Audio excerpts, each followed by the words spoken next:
Hi నమస్తే all in one Madhuri ఛానల్కు స్వాగతం. ఈరోజైతే మినప రొట్టె అలాగే పానకం ట్రై చేద్దాము. మీరు ఎప్పుడైనా ఇది టేస్ట్ చేశారా? మా వైపు అయితే స్పెషల్గా అయితే వండుతారు. ముందుగా అయితే మనం మినప రొట్టె వేయడానికి ఒక దలసరి మందపాటి గిన్నె అయితే తీసుకోవాలి. లేకపోతే మనకి అట్టు అయితే మాడిపోతుంది కానీ లోపడైతే ఉడకదు, ఎందుకంటే దలసరిగా వేస్తాం కాబట్టి. మనం ఇది ఇడ్లీకి తీసుకున్న పిండే మినప రొట్టె అయితే వేసేసి మూత పెట్టుకుని స్లిమ్లో అయితే కనీసం ఒక అరగంట అయినా టైం పడుతుంది ఇది ఉడకడానికి. ఈలోగా మనం పానకం అయితే రెడీ చేసేసుకుందాము. బెల్లం అయితే తీసేసుకుని వాటర్ పోసేసుకుని గ్యాస్ మీద పెట్టి మరిగించుకోవడమే.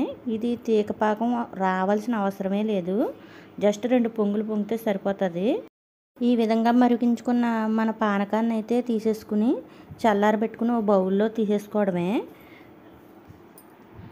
మన రొట్టె అయితే కాలిపోయింది చూడండి, తిరిగేసాక మళ్ళీ మనం మూత పెట్టి ఇంకో 10 నిమిషాలు అయితే ఉడికించాలి. ఈసారి అయితే మన రొట్టెని సర్వ్ చేసేసుకుంటున్నాం చూడండి. ఈ విధంగా 4 పీసులు చేసుకుని ఓ పీస్ అయితే తీసేసుకున్నాను. ఈ పీస్ని పానకంతో అయితే సర్వ్ చేసేస్తున్నాను. టేస్ట్ అయితే చాలా బాగా వచ్చింది, విత్ కొబ్బరి చట్నీ కూడా చేశాను. వీడియో కనుక నచ్చితే లైక్, షేర్, సబ్స్క్రైబ్ చేసి మా ఛానల్ సపోర్ట్ చేయండి. ఈ రెసిపీ ట్రై చేసి నాకైతే కామెంట్ చేసేయండి. బాయ్.